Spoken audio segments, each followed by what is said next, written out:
Paz do Senhor, meus amados, tudo bem? Que o Senhor Jesus abençoe as vossas vidas nesse dia, poderosamente, em nome de Jesus, em nome de Jesus. Hoje eu tenho aqui um convite especial para fazer para você que mora aqui na cidade de Redenção, né? Aqui perto, né?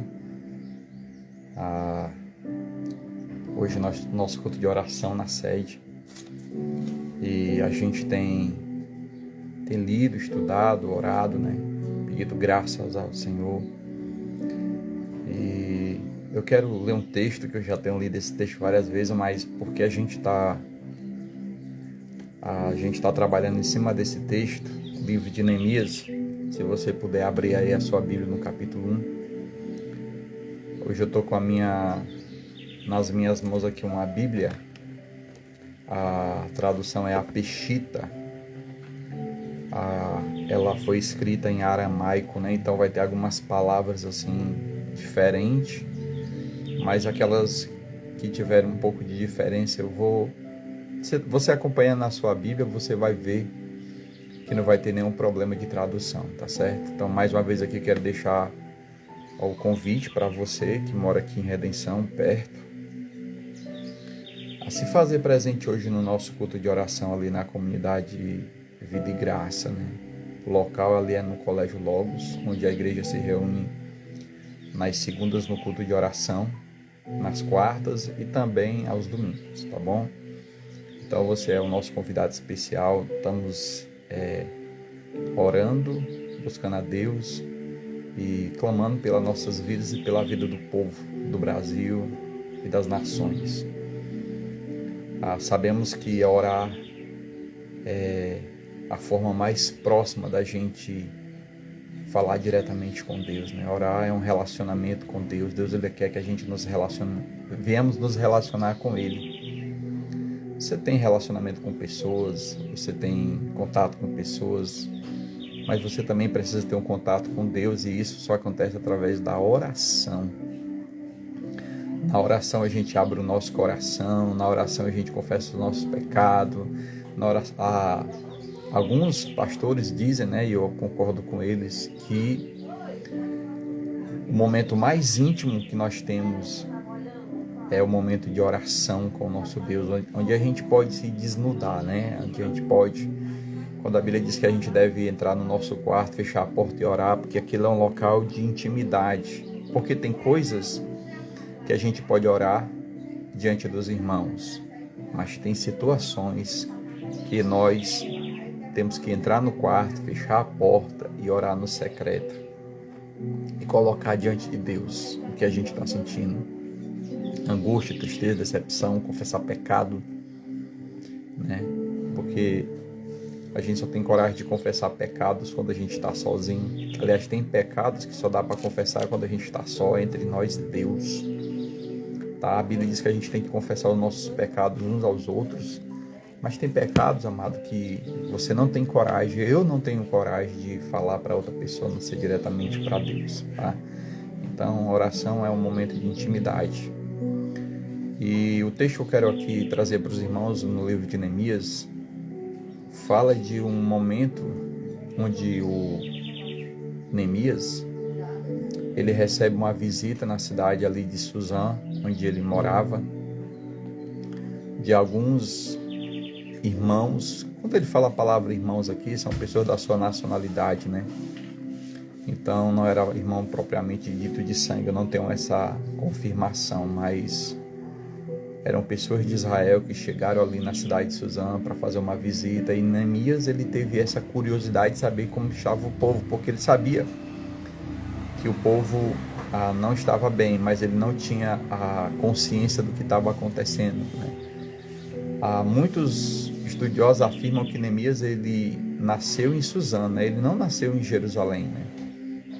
Ele era judeu, mas ele havia sido exilado, né, levado para aquela cidade, para aquele povo, e ele nasceu ali. A Bíblia também vai dizer que ele era o copeiro do rei, certo? Alguém que tinha um cargo muito importante. Talvez o cargo depois do rei, o cargo mais importante era o cargo do de Neemias, porque ele era aquela pessoa responsável de cuidar da alimentação do rei. Então, tudo que o rei ia comer, beber, tinha que passar pelo Neemias, tá certo? Então, ele tinha uma grande responsabilidade. Eu imagino que ele era uma pessoa também bem-sucedida. Eu imagino que o Neemias ele era um cara que tinha uma posição importante naquela cidade, por conta da sua responsabilidade.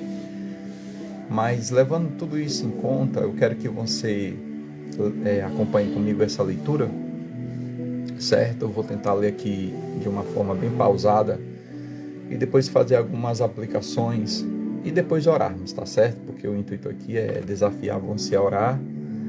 E o texto vai falar de áreas específicas que a gente precisa de orar, né? Em nome de Jesus. Então, para quem está entrando aí agora, tá certo? Eu vou estar lendo aqui uma Bíblia na tradução Peshitta.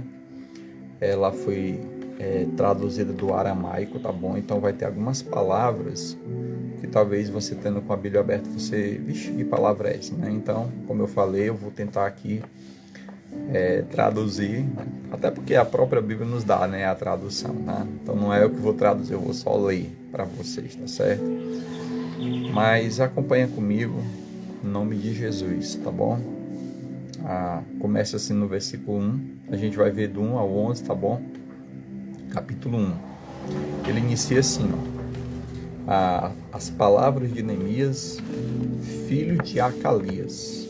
Ok? Então ele era filho de Acalias. Então isso sucedeu no mês de Canon. A primeira palavra esquisita que apareceu é Canon, né? Então Canon, na tradução do aramaico para o hebraico, significa Quisleu, né? Talvez na sua Bíblia está escrito aí Quisleu, tá certo? E tanto a palavra Canon como a palavra Quisleu, traduzida para o nosso português, ela está se referindo ao mês de dezembro. Em algumas versões diz que é entre novembro e dezembro. Mas enfim, imagino que seja aí em dezembro, tá bom? Então, continuando, ele diz: no 20º ano, estando eu no palácio de Suzã, que veio a Hanã, ou Hanani, né? Um de meus irmãos, ele e alguns homens judeus, e lhes perguntei pelos judeus que restaram no cativeiro e também pela cidade de Jerusalém. Neemias ele tinha aqui uma curiosidade de saber de verdade o que estava acontecendo ali, né? E para ele ter essa convicção e certeza, teria que ser alguém que estava vindo daquela cidade, tá? Então ele se preocupa com a cidade, ele se preocupa com aquele povo, ele quer saber o que está acontecendo de verdade ali. Então os homens os quais consultei me responderam: os homens que escaparam do cativeiro agora estão lá na província e se encontram em grande dificuldade e extremo opróbrio, né? Ou seja, em uma grande aflição, né? E eis que a muralha de Jerusalém está derribada e suas portas foram consumidas pelo fogo. Então, ao escutar estas coisas, assentei-me a chorar e me lamentei por muitos dias. Depois jejuei e orei diante do Deus do céu e disse: suplico diante de ti, ó Yahvé. Yahvé, amados, é Senhor, tá bom? Então ele disse: suplico diante de ti, ó Yahvé, o Senhor, Deus poderoso, grande e temível, que guarda a verdade e a misericórdia para com os que amam e guardam as suas ordenanças. Por conseguinte, esteja atento os teus olhos, abertos os teus ouvidos, atentos para escutar a oração que eu, teu servo, elevo diante de ti, de dia e de noite.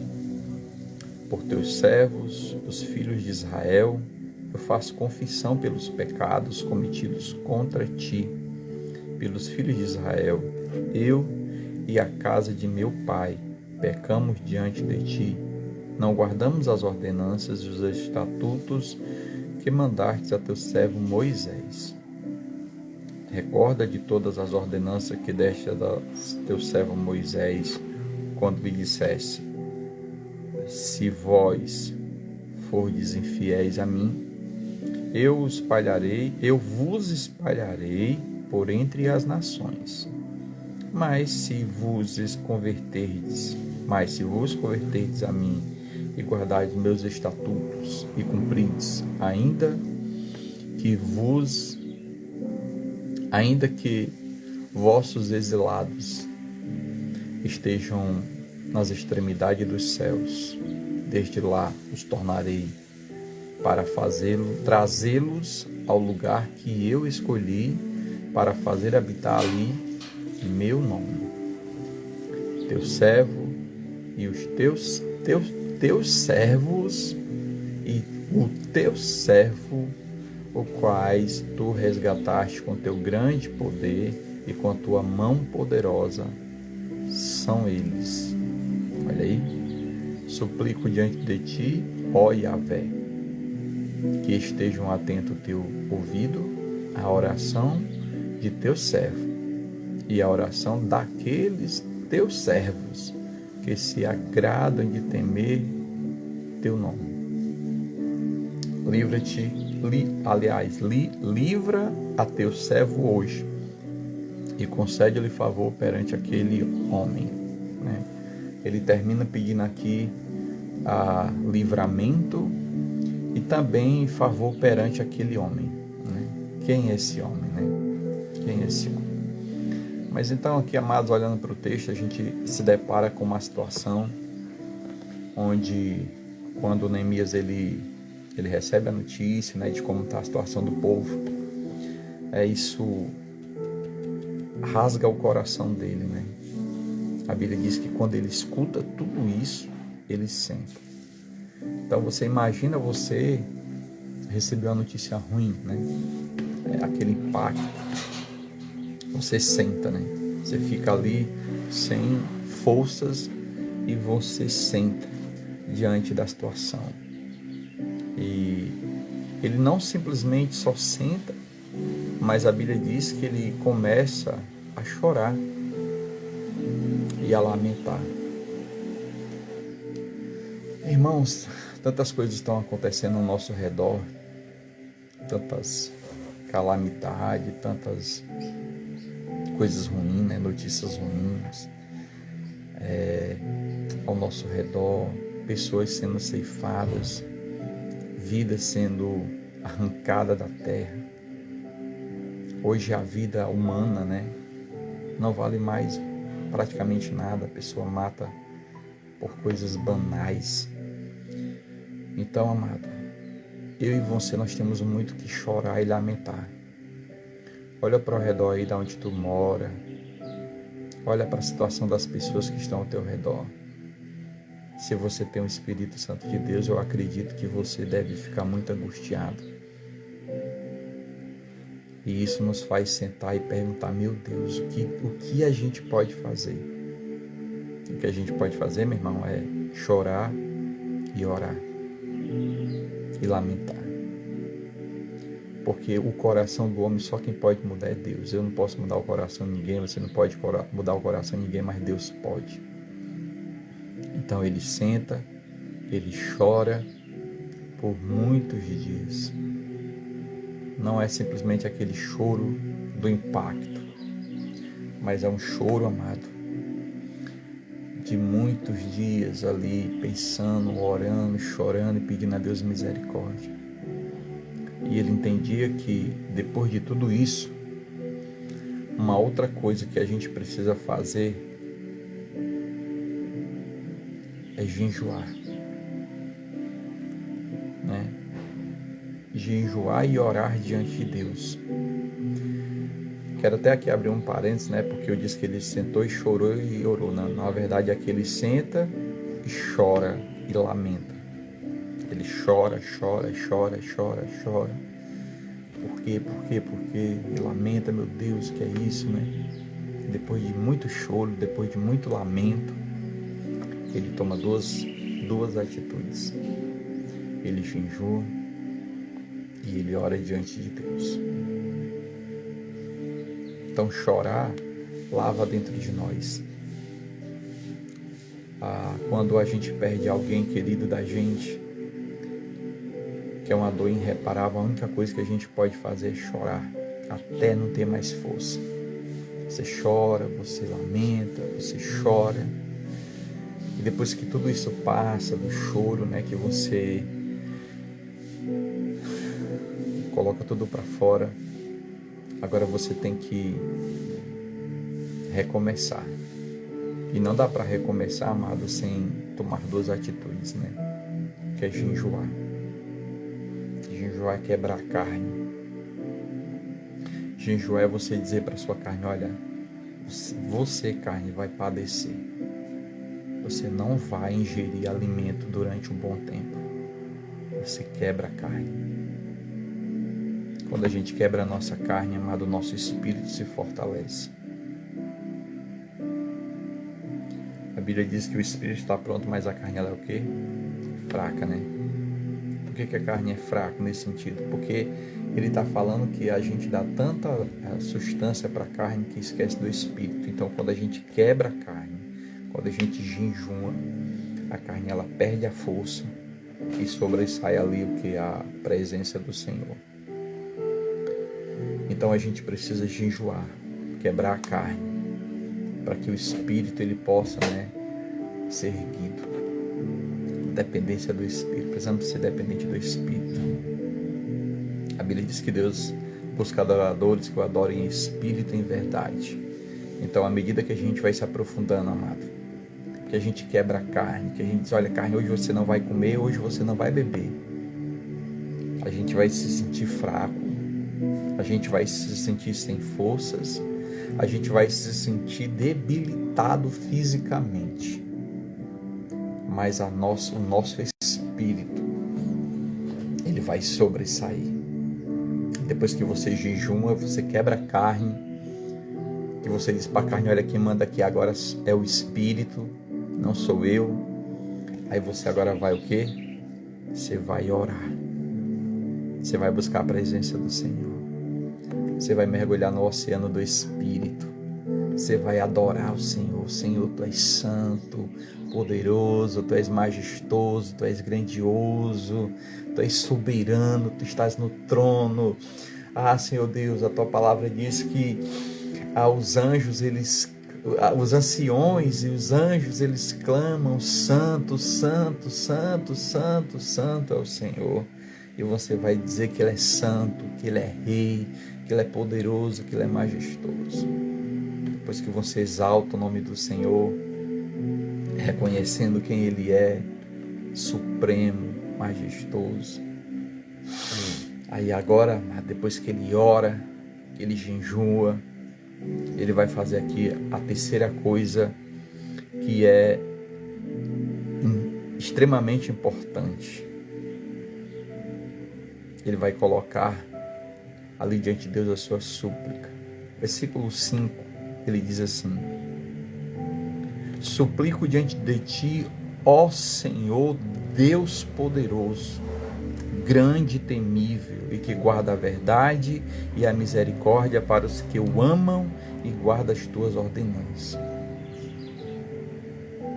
Ele vai dizer no versículo 6: por conseguinte, esteja abertos os teus olhos, esteja abertos os teus olhos e atentos os teus ouvidos para escutar a oração que o teu servo elevo, que eu, teu servo, elevo diante de ti, de dia e de noite, por teus servos, os filhos de Israel, né? Então, Senhor, eu estou aqui clamando pelos filhos de Israel, estou aqui clamando pelo teu povo.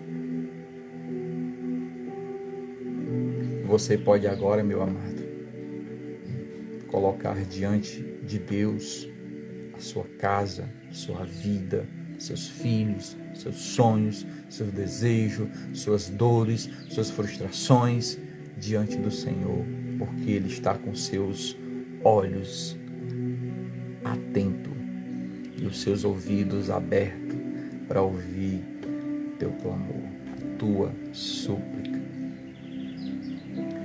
Depois que ele pede isso a Deus, ele vai agora dizer assim no versículo 7: Aliás, no versículo 6, ele continua: para escutar a oração do teu servo, elevo diante de ti, de dia e de noite, por teus servos, os filhos de Israel. Aí ele começa: eu faço confissão pelos pecados cometidos contra ti, pelos filhos de Israel. Eu e a casa de meu pai pecamos diante de ti. Então ele vai começar a confessar pecado, amado. Gente, quando a gente começa a confessar os nossos pecados, é como se você estivesse carregando aqui 10 sacos bem pesados na cabeça, né? À medida que você vai confessando os pecados, os sacos vão sendo tirados. À medida que você vai confessando o pecado, você vai ficando cada vez mais leve na presença de Deus. À medida que a gente vai confessando nossos pecados, a gente vai entrando na presença do Senhor com mais ousadia. A Bíblia diz que os nossos pecados, ele levanta uma parede entre nós e Deus. Quando tu peca, tu tem vontade de orar? Quando tu peca, tu não fica com vergonha? Pois é isso que acontece. É porque o pecado, ele levanta uma parede entre nós e Deus, né? A gente fica com vergonha. Mas à medida que você vai tirando, confessando o pecado, o Senhor vai tirando as pedras. De repente você está diante de Deus. Porque quando a gente confessa pecado, meu amado, você entra com força na presença de Deus. Quando você confessa pecado, você fica agora uma pessoa sem vergonha de falar com Deus. Não é um palavrão, amado, mas sem vergonha de falar com Deus. Aí você agora vai dizer assim, ele vai continuar assim, ó. Pecamos diante de ti, versículo 7. Ao não guardar as ordenanças e os estatutos que mandaste o teu servo Moisés. Deus tinha dado para aquele povo uma responsabilidade. Assim como hoje, amado. Deus tem dado para nós. Você que é filho de Deus, você é templo e morada do Espírito Santo, você tem que ter uma vida digna de arrependimento, você tem que ser sal e luz desse mundo. As pessoas têm que olhar para você e ver a glória de Deus. Quando a gente omite, amado, isso, a gente peca. Então, à medida que a gente confessa, amado, os nossos pecados, a gente entra com ousadia, a gente não tem vergonha de falar do amor de Deus, a gente não tem vergonha de dizer quem nós somos, nós não temos vergonha de orar, nós não temos vergonha de testificar do poder de Deus nas nossas vidas. Então, quando a gente confessa pecado, amado, nós ganhamos vitalidade do céu para falarmos com o nosso Deus. Eu não sei, meu amado, eu não sei, minha amada, o que é que tu está passando hoje. Mas o desafio a Bíblia diz que lá em Gênesis, Adão e Eva, eles andavam nus e não tinham o quê? Vergonha. Que nesse dia você possa estar nu diante de Deus sem vergonha. A nudez, amado, que eu estou falando aqui, é a nudez de pecado. Todo dia a gente peca, é verdade. Mas todo dia a gente tem que confessar nossos pecados ao Senhor. A Bíblia diz que Ele é longânimo. A Bíblia diz que Ele é o Deus conosco. A Bíblia diz que Ele é um Deus sempre presente. Ele não vai se cansar do seu pecado. De novo eu pequei, de novo. Ele diz que você, meu amado, que eu e você somos importante demais para Ele. Ele ama demais a sua igreja. Ele ama demais o seu povo. Agora a Bíblia diz que a gente tem que confessar o nosso pecado e o quê? Abandonar. Confessar e abandonar. Aqueles que confessam e abandonam, aí eles alcançam de Deus misericórdia. Amém? Então, meus amados, aqui o Neemias, ele confessa pecado, ele reconhece que não estavam ali andando conforme a vontade de Deus. Ele confessa que diz, olha, nós estamos completamente distante de ti. E o resultado de tudo isso é porque nós estamos em desobediência. Versículo 8, ele diz assim, recorda de todas as ordenanças que deste o teu servo Moisés. Quando lhe disseste, ele vai recordar disso, gente, que tremendo. Ele diz, se vós fordes infiéis a mim, né? Ou seja, se vocês forem infiéis ao Senhor, eu vos espalharei entre as nações.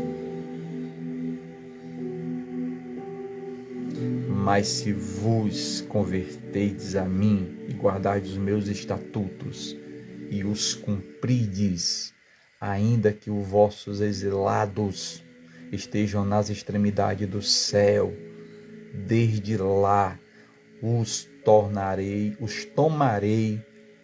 para trazê-lo ao lugar que eu escolhi para habitar ali o meu nome. O desejo de Deus, meu amado, é que a gente possa estar diante dele, amado, fazendo a vontade dele. Estava agora há pouco orando pelos pastores, alguns pastores de Redenção, de Acarape, das Serras, pedindo a Deus que, de verdade, que se esses pastores, esses homens, aqueles que foram levantados por Deus, haja coinonia no meio desses homens. Que todo espírito de divisão, que todo espírito de orgulho, que todo espírito de inveja seja dissipado em nome de Jesus. A Bíblia diz que Deus não vai vir buscar a igreja A e a igreja B. A Bíblia diz que Deus vem buscar a sua igreja. Então não pode haver divisão no meio do povo de Deus. A Bíblia diz que um reino dividido contra si mesmo, ele não subsistirá. Tudo bem que a igreja A tem a sua doutrina, a igreja B tem a sua doutrina, ok. Mas o povo de Deus, ele é um só. Deus, ele vem buscar uma igreja. Ei, pastor, e eu me incluo nisso. Nós temos a responsabilidade de cuidar das vidas.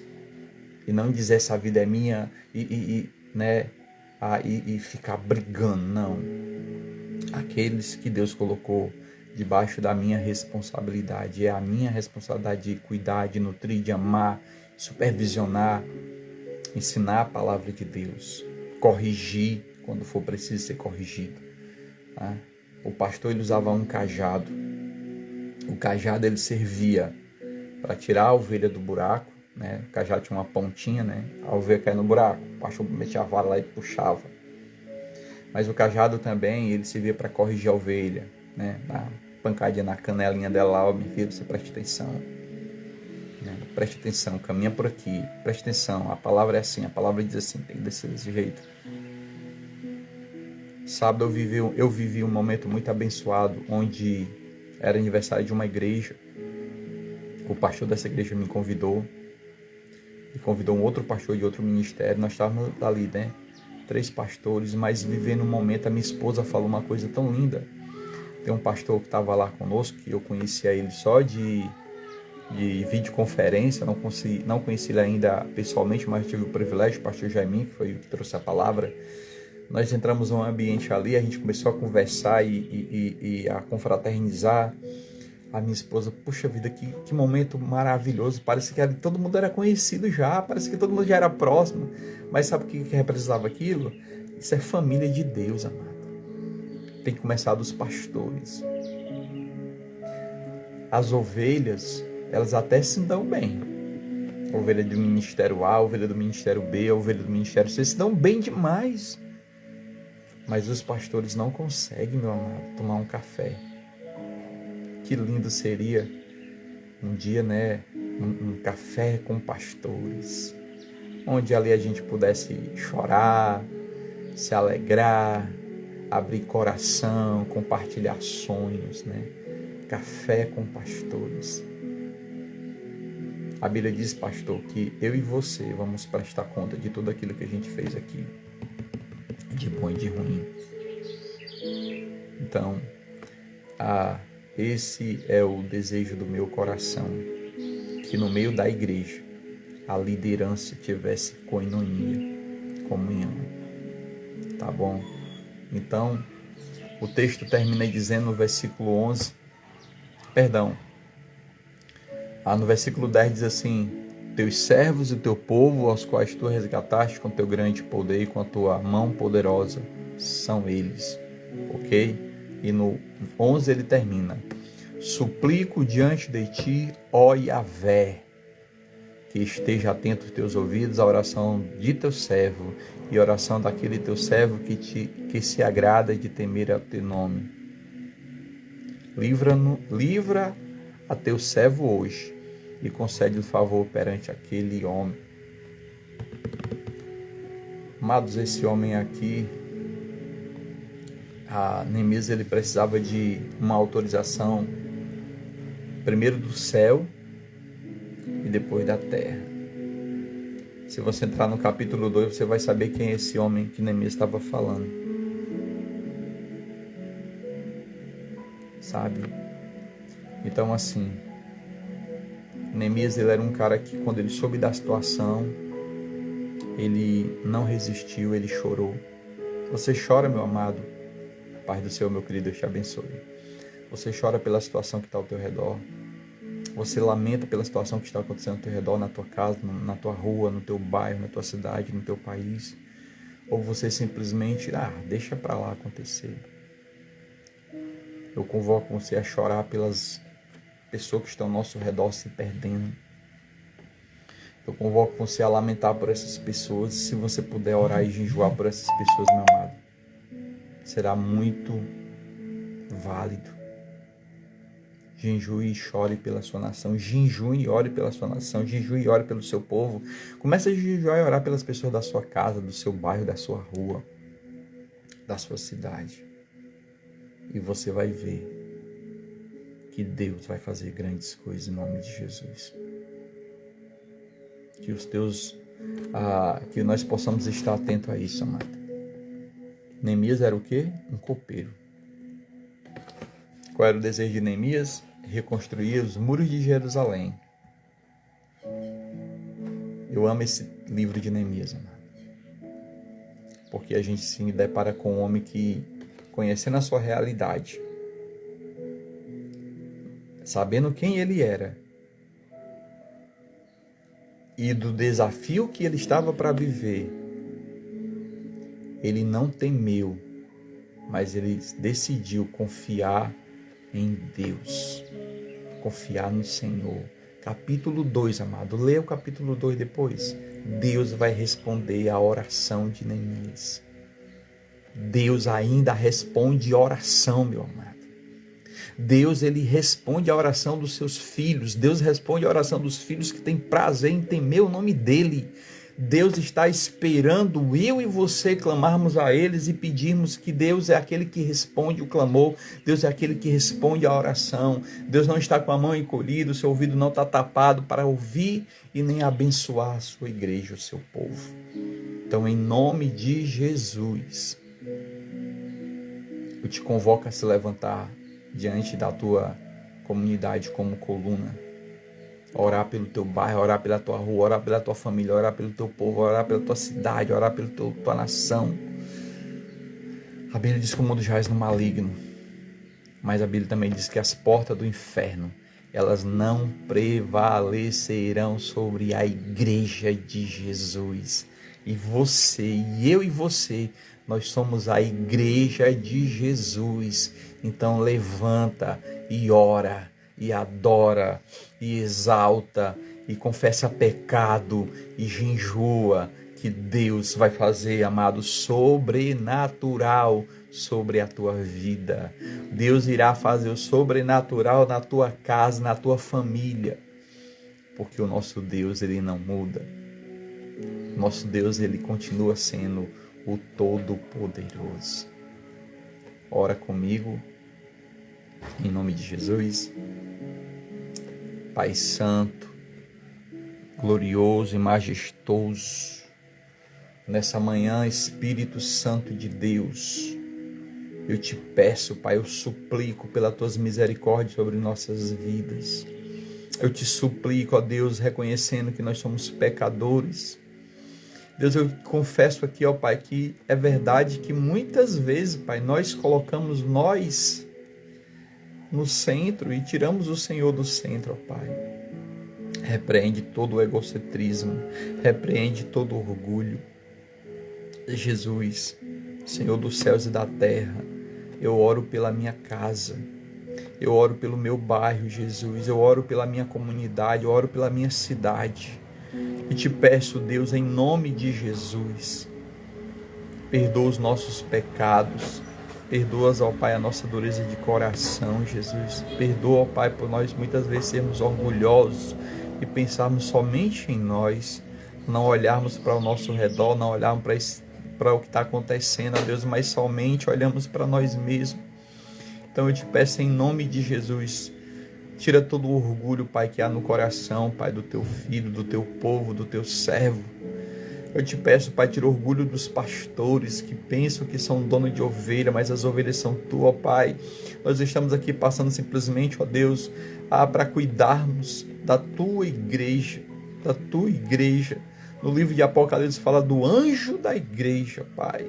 Eu quero orar aqui pelo anjo da igreja, Pai, da cidade de Redenção, Pai, cidade de Antônio Diogo, que não é cidade do bairro de Antônio Diogo, pela cidade de Acará, pelo maciço de Baturité, Jesus. Que homens sejam tementes e apaixonados por Ti. Que homens, ó Pai, se voltem não para si mesmos, mas se voltem para Ti, ó Deus.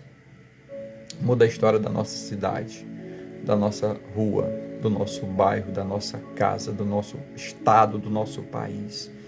Oro por Israel, Jesus, por tudo que tem acontecido naquele povo. Aquele povo, Pai, foi separado pelo Senhor por um propósito. Que todos os planos de Satanás sejam, Deus, Deus, caiam por terra em nome de Jesus. Eu sei que o Senhor ama Israel, Pai. Israel, Pai, é especial no teu coração.